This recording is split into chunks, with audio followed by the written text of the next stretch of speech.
Welcome to the first part of November. I have done things slightly differently this year, and instead of daily information to increase your knowledge, I am going to give you weekly ideas of things that may improve your horse throughout the winter. The first thing that I want to talk about is heat and how that may benefit your horse. So what does heat do? The physiological effect at the tissues can lead to pain relief, muscle relaxation and increased joint range, and it will also increase blood flow at the tissues.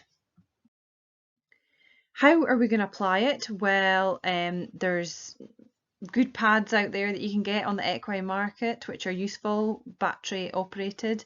You can use something as simple as a hot water bottle or a heat pack, although they're not as easy to maintain a constant temperature or to control the temperature.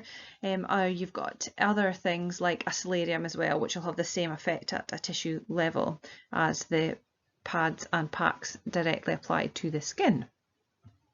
Okay, to achieve the maximum benefit of heat, you want the tissue temperature to reach around 40 to 45 degrees. That doesn't necessarily mean that the pack or whatever you're applying the heat with needs to be at 40 to 45 degrees, but the temperature that the tissues reach needs to achieve 40 to 45 degrees to get the beneficial effects that we've already discussed. Research indicates that maximum elevation occurs within 6 to 8 minutes of the application. So that means that within 6 to 8 minutes of applying your heat source, the temperature at the tissues will reach its maximum elevation.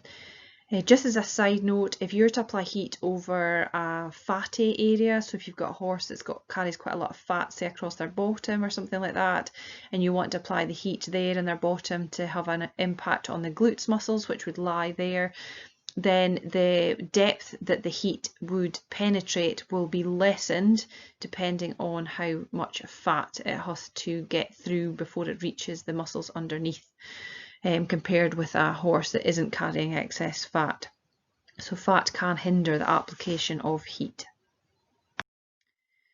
When you're not going to use it, over an open wound, if there's any nerve damage or sensation problems, so if you know that your horse has any sensation issues and might not be able to pick up whether something's hot or too hot, and to let you know if it feels too hot, then don't apply heat in those areas, or any kind of skin irritation, those kind of things. When are you going to use it?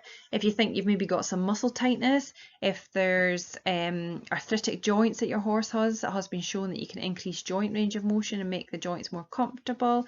You may want to use it as part of a warm-up pre-ride, particularly in the winter when your horse is going to be quite chilly. Before you start warming up and riding your horse, you might want to put on the solarium or put on your heat pack to warm up some of the muscles and tissues before you ride.